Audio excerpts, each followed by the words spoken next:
Novels T V YouTube channel پر آپ سب کو خوش آمدید کہتی ہوں۔ چینل کو سبسکرائب کر کے بیل آئیکن کلک کر لیں تاکہ تمام نئی ایپیسوڈ پر وقت ملتی رہیں۔ آج میں ناول سزائے عشق کی قسط نمبر 18 لے کے آئی ہوں۔ ماموں، آپ نے کیوں معلوم نہیں کروایا کہ وہ کس کام میں اپنی زندگی وقف کر رہے ہیں؟ آپ کیوں انجان بنے رہے؟ آپ میں سے کسی کو کیوں معلوم نہیں ہوا؟ وہ غصے سے اپنے آنسوں کی پرواہ کیے بغیر چیخ رہی تھی۔ اس کا گلا بیٹھ چکا تھا۔ ذوالفقار صاحب نے اپنے آنسو چھپانے چاہے تھے۔ ان کے پاس ایک ان کا بیٹا ہی تو تھا۔ وہ کہتا تھا کہ وہ ایک سیکرٹ ایجنٹ ہے اور ایک ہی دن یوں کسی مشن میں مر جائے گا اور آپ لوگوں کو میری لاش بھی نہیں ملے گی۔ وہ سب اس کی بات کو مذاق میں اڑا دیتے تھے۔ وہ اتنا دلکش، پرکشش اور پراسرار انسان تھا کہ کبھی کوئی مانتا ہی نہیں تھا کہ وہ واقعی سچ بولتا تھا۔ وہ واقعی اپنے سنجیدہ کام سے منسلک ہو سکتا ہے۔ ایسا ہی تو ہوا تھا۔ کہاں مل پائی تھی اس کی لاش؟ کہاں تھا وہ؟ کیا وہ اس دنیا میں اب بھی سانس لے رہا تھا؟ دیکھیں ماما، میرے ہاتھ خالی ہیں۔ میں پھر سے خالی ہاتھ رہ گئی۔ مجھے تو ان کا چہرہ دیکھنا بھی نصیب نہیں ہوا۔ وہ میرے ہاتھوں سے نکل گئے اور مجھے علم تک نہیں ہوا۔ میں کیوں نہیں روک پائی انہیں؟ میں کیوں ہوں یہاں؟ مجھے ان کے پاس جانا ہے۔ وہ دیوانہ وار چلاتی بغیر اپنے آنسوں کی پرواہ کیے اٹھ کر بھاگی تھی، پر اگلے ہی پل اس کے قدم لڑکھڑائے تھے اور وہ منہ کے بل جا گری تھی۔ ذوالنین نے سہارا دینا چاہا تھا جو اس نے ہاتھ کے اشارے سے روک دیا تھا۔ مجھے میرے حرم کے سوا کسی کا سہارا نہیں چاہیے۔ میں جب بھی سانس لیتی ہوں مجھے محسوس ہوتا ہے وہ اسی دنیا میں میرے ساتھ سانس لے رہے ہیں۔ مجھے یقین ہے وہ واپس آئیں گے۔ میں انتظار کروں گی ان کا۔ میں انہیں بتاؤں گی میری محبت ان کی جنونیت سے کہیں زیادہ افضل ہے۔ میں کسی کو نہیں اپناؤں گی۔ میں انہیں بتاؤں گی کہ میں ایسی لڑکی نہیں ہوں جو محبت پر محبت کروں۔ جیسے نکاح پر نکاح جائز نہیں، ویسے میری دنیا میں محبت پر محبت واجب نہیں۔ یہ دل ہمیشہ ان کے لیے دھڑکے گا۔ اس دل میں صرف ان کا نام رہے گا۔ میں خود پر کسی اور کو ہرگز اختیار نہیں دوں گی۔ وہ آئیں گے۔ وہ اپنی معصومہ کو اکیلے نہیں چھوڑ سکتے۔ اللہ نے انہیں میرا محافظ بنا کر بھیجا ہے۔ وہ ہمیشہ میری حفاظت کریں گے۔ وہ میرے پاس لوٹ کر آئیں گے۔ وہ بولتی ہوئی بے ہوش ہو چکی تھی اور بے ہوشی کی حالت میں بڑبڑاتی جا رہی تھی۔ چہرہ آنسوں سے تر تھا۔ سوجی ہوئی سرخ آنکھوں کے گرد آنسو خشک ہوتے دکھائی دیتے تھے جو بار بار اس کی آنکھوں سے بہتے آنسو ان کو بھگوتے جا رہے تھے۔ خورشید بیگم نے اسے خود میں سمیٹا تھا اور بغیر آواز کے آنسو بہائے تھے۔ دن یوں ہی گزرتے جا رہے تھے۔ حورین کی حالت دن بدن بگڑتی جا رہی تھی۔ وہ کسی کا چہرہ دیکھنا بھی گوارا نہیں کرتی تھی۔ نہ کچھ کھاتی تھی نہ پیتی تھی۔ اس کی آنکھیں ایک ہی جگہ ٹکی ہوئی پتھر کی معلوم ہوتی تھی۔ خورشید بیگم دن بدن اس کی بگڑتی حالت دیکھتے اندر ہی اندر مرتی جا رہی تھی۔ ایک دن کسی نے اسے اطلاع دی کہ کوئی اسے ملنے آیا ہے۔ اس نے ذہن میں حرم کا خیال لاتے فوراً ملنے کے لیے حامی بھری تھی، ورنہ وہ تو بند کمرے میں بند رہتی تھی۔ کسی سے ملنے کی خواہش ہی کہاں تھی اسے۔ وہ گہری پراسرار آنکھوں والا ایک وجیح مرد تھا۔ چہرے پر بکھری سنجیدگی اور سختی اسے معصوم سی لڑکی کی قابل ترس حالت دیکھے سمٹی تھی۔ میں اذلان شہی خان آرکیٹیکٹ لائف کا باس، وہ حشاش بشاش سا بولا تھا۔ وہ آگے سے کچھ کہہ نہیں پائی تھی۔ اگر ایسے ہی ایک کمرے میں بند رہ جائیں گی تو حرم کو کیسے ڈھونڈیں گی؟ وہ سرد لہجے میں بولا تھا۔ حورین نے فوراً اس مرد کے چہرے پر کچھ تلاش کرنا چاہا تھا۔ کھوئی ہوئی چیزیں تلاش کرنے سے ملتی ہیں، یوں ہاتھ پر ہاتھ دھرے کبھی کچھ نہیں ملتا، بلکہ پہنچ سے دور ہو جاتی ہیں۔ وہ اس کے چہرے کے اتار چڑھاؤ دیکھتے ایک بار پھر بولا تھا، آپ کون؟ آج پورے 2 ہفتوں بعد اس نے اپنے منہ سے یہ 2 الفاظ ادا کیے تھے۔ کوئی نہیں جانتا کہ اس کا کوئی ایسا دوست بھی ہے جس سے اس نے کبھی کوئی راز نہیں رکھا۔ اذلان اس کے چہرے کو دیکھتے فخر سے بولا تھا۔ اس کی بات پر حورین فوراً سیدھی ہو بیٹھی تھی۔ وہ دوست نہیں بناتا تھا۔ یہاں اس کے جو بھی دوست تھے سب ان لوگوں میں رہنے کے لیے بنائے گئے تھے۔ اذہان مرہا وٹ ایور، اسے ہمیشہ خود سے بڑی عمر کے لوگوں سے دوستی کرنے میں دلچسپی تھی، کیونکہ وہ اپنی عمر کے لڑکوں کی طرح نہیں سوچتا تھا۔ اس کی سوچنے کی صلاحیتیں، اس کے کام کرنے کے انداز کسی ادھیڑ اور طاقتور مرد سے کہیں زیادہ ہائی سٹینڈرڈ کے تھے۔ وہ باکمال تھا۔ اذلان چہرے پر مسکراہٹ لیے اسے حرم کی حقیقت سے آگاہ کر رہا تھا۔ حرم کہاں ہے؟ اس سے اپنی آواز کسی کھائی سے آتی محسوس ہوئی تھی۔ جہاں چیزیں کھوئی ہوں ان کی تلاش وہیں سے شروع کرنی چاہیے۔ وہ اس کے سر پر شفقت سے ہاتھ رکھتا اٹھ کھڑا ہوا تھا۔ اس کے ساتھ حورین بھی فوراً اٹھی تھی۔ مجھے لے کر چلے اس جنگل میں۔ وہ اتنی بےتاب تھی کہ اپنا سر پر حجاب ٹائٹ کرتی پھرتی سے اٹھ کھڑی ہوئی تھی۔ ابھی؟ اذلان نے سوال کیا۔ اور کیا، پہلے ہی بہت دیر ہو چکی ہے۔ اس کے دل میں ایک امید سی جاگی تھی۔ کوئی چہرہ ہوتا ہے مستند روایت کی طرح، کسی کی آنکھیں پختہ دلیل ہوتی ہیں، یہ رنگ و روپ کے بھنور میں تیرتی محبتیں خدا بچائے ان سے بڑی بخیل ہوتی ہیں۔ ذوالنین پچھلے 2 ہفتوں سے یوں ہی خاموش سا تھا۔ اس کی حالت اب کافی بہتر ہو چکی تھی۔ وہ ٹھیک ٹھاک تھا، پر اس کا ذہن حورین پر اٹک کر رہ گیا تھا۔ اس کی حالت وہ بھول نہیں پا رہا تھا، اور وہ اسے سہارا بھی نہیں دے سکتا تھا، کیونکہ وہ کسی کو اپنے قریب آنے ہی نہیں دے رہی تھی۔ اسی دوران ذوالنین کو اپنے کمرے سے باہر اپنی موم کی کسی کے ساتھ خوشگپیوں میں مگن آواز سنائی دی۔ اس نے نام میں سر ہلاتے ہمت کر کے کمرے سے باہر قدم بڑھائے تھے۔ ماما یہ ہیں ذوالنین۔ وہ اس کے باہر آتے فوراً بولی تھی۔ ذوالنین نے دانت پیسے تھے۔ السلام علیکم آنٹی، کیسی ہیں آپ؟ یہاں کیسے آنا ہوا؟ اس نے سرسری سے سوال کیا تھا۔ وعلیکم السلام، ماشاءاللہ بہت پیارا اور صابر بچہ ہے، ورنہ آج کل کے لڑکے تو بہت بدمزاج ہیں۔ شانزی کی امی مسکراتے ہوئے بولی تھی۔ جی میں بھی بدمزاج ہی ہوں، بس گھر آئے مہمان کی مجبوراً عزت کرنی پڑتی ہے۔ وہ ایک ایک لفظ چبا کر بولا تھا۔ اس کی ماما کو فوراً چپ لگی تھی۔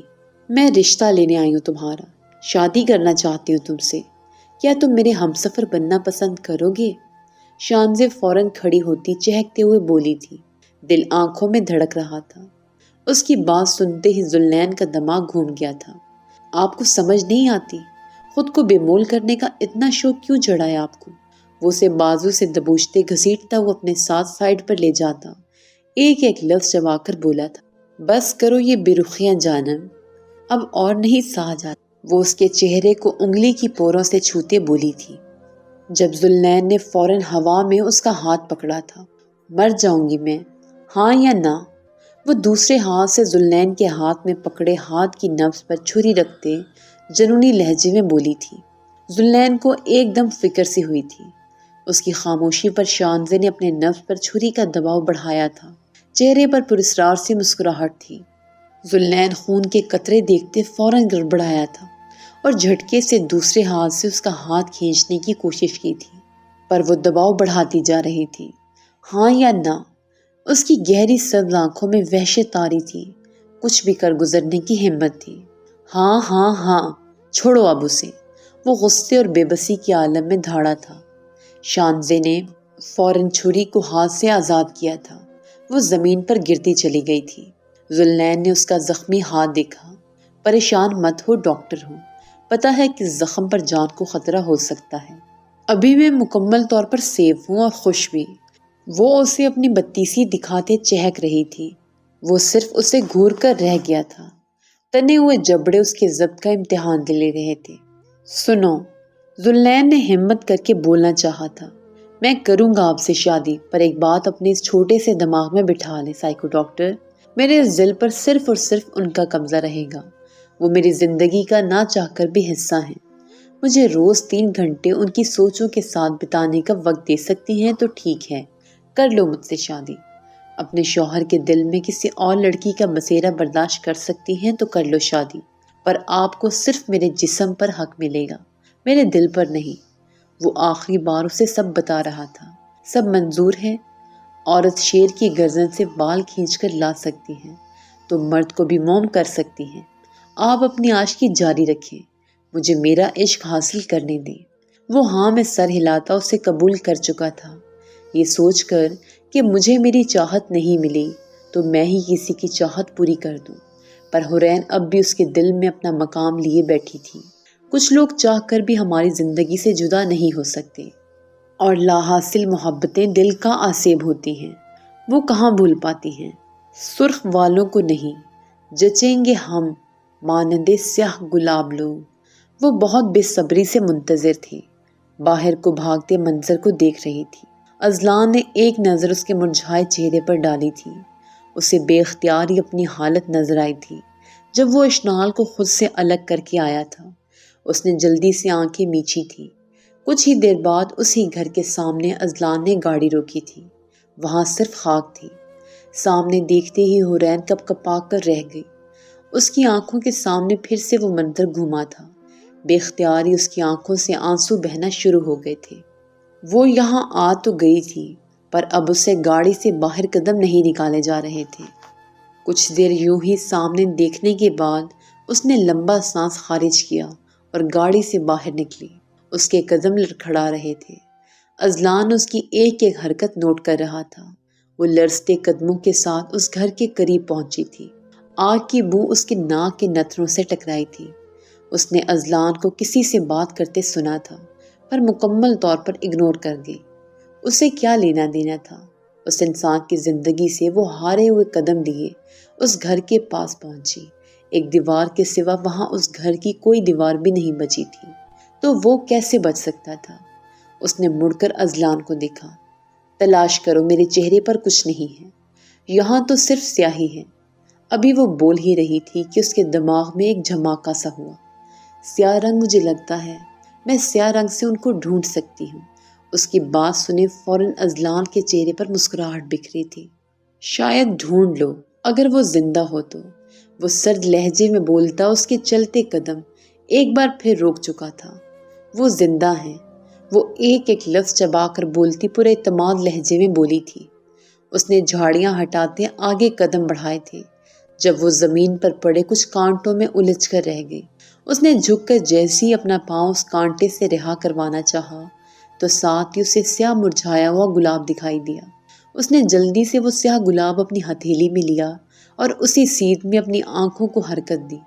وہاں وقفے وقفے سے سیاہ مرجھائے گلاب پڑے ایک راستہ ہموار کر رہے تھے اس کی منزل کا۔ وہ چلتی ہوئی ہر گلاب کو اپنی مٹھی میں قید کرتی جا رہی تھی۔ ازلان نے بلوٹوتھ اتار پھینکا تھا۔ وہ پہیلی سلجھا چکی تھی۔ شاید وہ حرم کو تلاش کر چکی تھی۔ ان سیاہ گلابوں کا راستہ ایک گھر کی طرف گامزن تھا۔ وہ گھر کسی کوٹھی کی مانند لگ رہا تھا۔ سیاہ اور سفید ٹائل سے اسے سجایا گیا تھا۔ حورین پچھلے آدھے گھنٹے سے اس راستے پر چل رہی تھی اور کمزوری اتنی شدید ہو چکی تھی کہ اس کی کمر شدید درد کرنے لگی تھی۔ سیاہ رنگ ہم دونوں کی زندگی کا خاص جز رہا ہے۔ ازلان اتنی سی بات کرتے دروازہ کھل چکا تھا۔ اندر کا منظر دیکھے اس کی آنکھیں حیرت سے پھیلی تھیں۔ اس حویلی کی زمین مکمل طور پر سیاہ گلابوں سے لبریز تھی۔ سیڑھیوں کے کنارے پر بھی سیاہ فریش گلاب سجائے گئے تھے اور وہیں سیڑھیوں کے وسط میں کوئی سیاہ لباس میں ملبوس ٹیک لگائے کھڑا تھا۔ وہ بغیر کسی چیز کی پرواہ کیے بھاگی تھی۔ اتنی دیر کر دی، پشت کیے کھڑے شخص نے پراسرار سی آواز میں کہا تھا۔ حورین کے قدم تھمے تھے، آنکھوں سے بہت سے آنسو بہے تھے۔ رو نہیں معصومہ، تمہارے آنسو مجھے کمزور کر دیتے ہیں۔ وہ اس کی بے ترتیب سانسوں کو دور سے سنتے فوراً پلٹتے ہوئے بولا تھا۔ حورین اس کا چہرہ دیکھتے منہ پر ہاتھ رکھے اپنی سسکیاں روک رہی تھی اور بھاگتے ہوئے اس کے سینے سے جا لگی تھی۔ ازلان نے پیچھے سے مسکراتے ہوئے تھمز اپس کا اشارہ کیا تھا اور اس حویلی سے باہر نکلا تھا۔ معجزے ہوتے ہیں، میں نے دیکھ لیا، آج معجزے ہوتے ہیں۔ وہ اس کے چہرے کے نقوش کو اپنی انگلیوں کے پوروں سے چھوتی یقین دہانی کر رہی تھی کہ کیا واقعی وہ اس کے سامنے کھڑا تھا۔ میری پاگل معصومہ، میں مرتے دم تک تمہارے ساتھ جینے کی ہر ممکن کوشش کروں گا۔ میں تمہیں چھوڑ تھوڑی سکتا ہوں۔ یہ کیا حال بنا رکھا ہے تم نے؟ تمہارا دل کہتا تھا نا کہ میں زندہ ہوں، تو پھر کیوں اپنا یہ حال کیا؟ وہ اس کے گال کو تپتپاتے پیار سے پوچھ رہا تھا۔ سب کہتے تھے کہ آپ وہ آگے کچھ کہہ نہیں پائی۔ حرم نے اس کی سرخ آنکھیں دیکھے، اس کے آنسو پیار سے اپنی انگلیوں کی پوروں سے چنے تھے۔ شش، کچھ نہیں ہوا، میں صحیح سلامت ہوں، تمہارے سامنے کھڑا ہوں۔ تم بیک سائڈ پر تھی نا، میں تو مین گیٹ سے نکلا تھا، تبھی تمہیں دکھا نہیں، اور میرا یوں منظر سے غائب رہنا ہی بہتر تھا کچھ دن، کیونکہ مخالف پارٹی کے لوگ مجھ تک پہنچ چکے تھے۔ میرا سب کی نظر میں مرنا ہی بہتر تھا، پر سب یہ نہیں جانتے کہ سیکرٹ ایجنٹ اپنی موت خود طے کرتے ہیں۔ وہ اپنی کتھئی آنکھوں میں پراسرار سے مسکراہٹ سجائے نرمی سے بول رہا تھا۔ تم نے سیاہ لباس کیوں زیب تن کر رکھا ہے؟ وہ اس کے چہرے کو ہاتھوں کے پیالے میں بھرتے بولا تھا۔ اس کے سفید شفاف دمکتے چہرے کے گرد سیاہ حجاب بہت جچ رہا تھا، اور ایک بات اپنے سر کے بالوں کو یوں ہی حجاب سے ڈھکے رہنا۔ جو لڑکیاں حجاب کرتی ہیں ان کی عزت کی حفاظت اللہ خود کرتا ہے۔ ایک لڑکی کی خوبصورتی اس کا حجاب ہے۔ بے پردہ لڑکیاں رسوا ہو جاتی ہیں زمانے میں۔ انجام دیکھا نا، اس لیے جو بھی ہو جائے تم ہمیشہ حجاب میں رہو گی۔ مجھے تم سے محبت کی ایک اہم وجہ تمہارا یہ حجاب بھی ہے۔ وہ اس کے حجاب کو چھوتے انتہائی اپنائیت سے بولا، آپ کو پسند ہے نا، اس لیے جب سے آپ گئے میں نے سیاہ لباس ہی پہن رکھا ہے، اور میں وعدہ کرتی ہوں میں اب کبھی بھی اپنا حجاب نہیں اتاروں گی۔ اب تو آ گیا نا، اب تو لال جوڑے میں دیکھوں گا اپنی معصومہ کو۔ وہ ایک آنکھ دباتے شرارت بھرے لہجے میں بولتا اسے شرمانے پر مجبور کر دیا۔ سیاہ رنگ سے اتنی انسیت کیوں؟ وہ نہ چاہ کر بھی یہ سوال پوچھ بیٹھی، کیونکہ یہ خالص ہے۔ اس میں جتنے بھی رنگ ملا لیے جائیں یہ اپنی رنگت نہیں گنواتا، یہ کسی رنگ میں نہیں ڈھلتا، سب سے مخصوص رنگ ہے، اپنے سوا کسی کا اثر نہیں رکھتا۔ اور ہم سیکرٹ ایجنٹ کی زندگی میں ہر وقت سیاہی ہی تو گھلی رہتی ہے۔ مشن مکمل ہونے کے بعد صرف چند گھنٹوں کا اجالا اور پھر سے سیاہی۔ وہ اسے ایک ایک بات سمجھاتا ہر چیز سے آگاہ کر رہا تھا۔ اب ان کا اپنے گھر کی طرف رخ تھا۔ گھر پہنچنے کے بعد سب کچھ جیسے شوق ہی لگ گیا تھا، پر سب بہت خوش تھے۔ خاندان مکمل ہو گیا تھا۔ اب ہم دھوم دھام سے اپنے بیٹے کی شادی دیکھنا چاہتے ہیں۔ بس ملنے گلنے کے بعد ذوالفقار صاحب ٹھاٹھ سے بولے تھے۔ حورین شرما کر کمرے میں گھسی تھی، پر وہاں حرم پہلے سے ہی موجود تھا۔ ہائے، اتنے دن تم سے دور رہا ہوں، تمہیں دیکھنے کو آنکھیں ترس گئیں۔ وہ اسے ہاتھ سے پکڑتے اپنے سامنے بٹھاتے آہ بھرتے بولا تھا۔ حرم ذوالفقار احمد کی زندگی مکمل اثاثہ صرف حورین حرم ذوالفقار احمد۔ اس نے حورین کا مکمل نام لیا تھا۔ اس کے چہرے پر گلیل بکھرا تھا۔ وہ شرماتی ہوئی مسکرائی تھی۔ آپ کی مسکراہٹ میری حیات، آپ کے آنسو میری کمزوری، آپ کا ساتھ میری طاقت، آپ کی موجودگی میرے سانسوں کی روانگی، آپ کا بچھڑنا دل کی دھڑکنوں سے لاتعلق ہونا۔ وہ اس کے چہرے کو اپنی آنکھوں کے حصار میں لیے بولا تھا۔ ختم شد۔